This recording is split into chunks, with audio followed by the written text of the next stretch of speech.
the impossible dream. It's not something that you can really overcome, but you have to do it anyway, even if you're going to fall flat.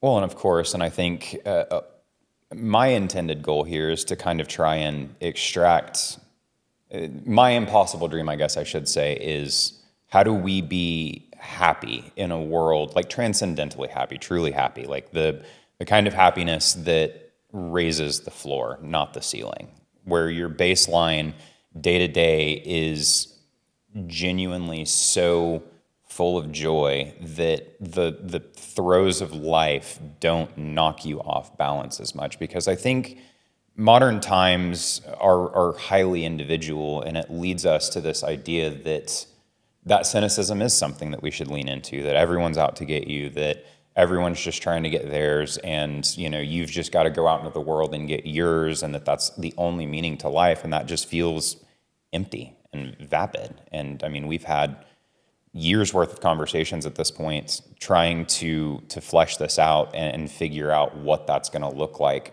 just for us as individuals. And I think the reason that I wanted to start this podcast for me personally is I not that we have the answers, but I think the debate and the discourse around seeking that happiness is something that I would love to put out into the world and have other people join in on, because ultimately we are all in this together. This is a group project, so to speak. Humanity is a team sport. Whether we like it or not. Correct. Yeah, we like it or we not. are all on this Right. planet together. We're all in this country together. And the more that we can agree that, we need to find a way to move forward with joy and taking care of our communities and our families and things like that, how do we do that? And I mean, I think that the Impossible Dream title, that's why we went with it, because this does feel in a way ineffable. There are going to be road bumps. There are going to be all of these barriers to this. And I think